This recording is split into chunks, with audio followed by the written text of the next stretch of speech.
ভারতের বিপক্ষে নির্ধারিত ম্যাচ বয়কটের সিদ্ধান্ত নিয়ে আইসিসির সঙ্গে বৈঠক করেছে পাকিস্তান ক্রিকেট বোর্ড পিসিবি। এই বৈঠকের পর বিষয়টি নিয়ে পাকিস্তান সরকারের সঙ্গে আলোচনায় বসার সিদ্ধান্ত নিয়েছে পিসিবি। বুধবার লাহোরের গাদ্দাফি স্টেডিয়ামে অনুষ্ঠিত বৈঠকে পিসিবি চেয়ারম্যান মহসিন নাকভি ও আইসিসির ডেপুটি চেয়ারম্যান ইমরান খাজা উপস্থিত ছিলেন। এছাড়া বৈঠকে অংশ নেন বাংলাদেশ ক্রিকেট বোর্ডের বিসিবি সভাপতি আমিনুল ইসলাম বুলবুল সহ আরও কয়েকজন সংশ্লিষ্ট কর্মকর্তা।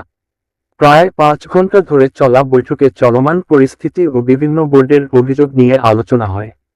পাকিস্তানের গণমাধ্যমের খবরে জানা গেছে, আইসিসি বাংলাদেশের উত্থাপিত দাবিগুলোর প্রতি ইতিবাচক মনোভাব দেখিয়েছে এবং বিসিবির অভিযোগগুলো সমাধানের জন্য একটি সম্ভাব্য কাঠামো প্রস্তাব করা হয়েছে। বৈঠক শেষে পিসিবি চেয়ারম্যান মহসিন নাকভি জানান, ভারতের বিপক্ষে ম্যাচটি খেলা সম্ভব কিনা সে বিষয়ে তারা নতুন করে বিবেচনা করবেন। এর জন্য আগামী 2 দিনের মধ্যে তিনি পাকিস্তানের প্রধানমন্ত্রী শেহবাজ শরীফের সঙ্গে সাক্ষাৎ করে দিকনির্দেশনা নেবেন।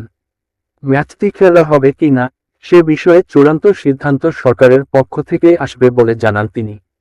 এদিকে পরিস্থিতির অগ্রগতি পর্যালোচনার জন্য আজ বিকেলে পিসিবি, আইসিসি ও বিসিবির কর্মকর্তারা আবারও আলোচনায় বসতে পারেন বলে জানা গেছে।